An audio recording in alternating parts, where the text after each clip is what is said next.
Hi అండి.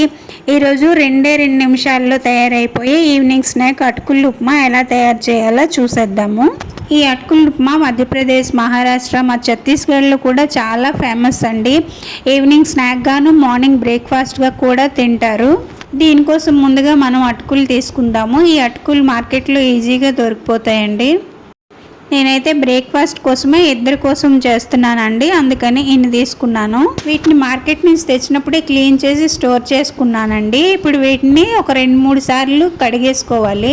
నేనైతే 3 సార్లు కడిగేసుకున్నానండి. ఫ్రెష్ వాటర్ వచ్చినంత వరకు కడిగేసుకొని నీరు లేకుండా శుభ్రంగా వడకట్టుకోవాలి. ఇలా వడకట్టుకున్న అటుకులని పక్కన పెట్టేసుకోవాలండి. ఇప్పుడు వీటికి పోపు వేసుకోవడం కోసం ఒక ప్లేట్ తీసుకొని కొద్దిగా పచ్చిమిరపకాయలు కడిగేసి పెట్టుకున్నాను. ఒక ఉల్లిపాయ, కొద్దిగా కరివేపాకు, ఆవాలు, జీలకర్ర, కొద్దిగా వేరుశనగ పలుకులు తీసుకుంటున్నానండి. మీకు కావాలనుకుంటే వేరుశనగ పలుకులు ఇంకొన్ని ఎక్కువ వేసుకోవచ్చు. ఎప్పుడు కూడా పచ్చిమిరపకాయలు కట్ చేసిన తర్వాత ఉల్లిపాయలు కట్ చేసుకోండి, చేతులు కారం ఉండవు.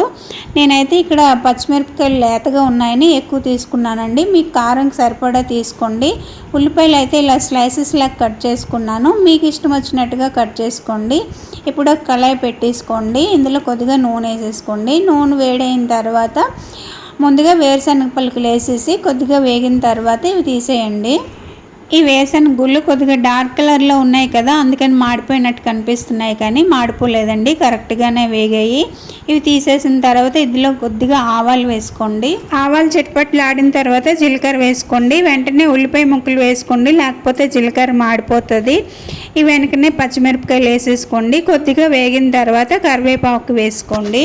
తాలింపు వేగే లోపల అటుకులు కొద్దిగా కలిపేసుకోండి, లేకపోతే ముద్దలాగా ఉండిపోతుంది. ఇప్పుడు రుచికి సరిపడా ఉప్పు వేసుకొని శుభ్రంగా కలిపేసుకోండి. తాలింపు వేగిన తర్వాత ఇందులో కొద్దిగా పసుపు వేసేసుకోండి. అటుకుల ఉప్మా బాగా కలర్ఫుల్గా కనిపిస్తుంది. పసుపు వేసి ఒకసారి కలుపుకున్న తర్వాత నానబెట్టి పెట్టుకున్న అటుకులు వేసేసుకోండి. ఈ అటుకులు ఎక్కువసేపు నానక్కర్లేదండి, జస్ట్ 5 నిమిషాలు నానితే సరిపోతుంది.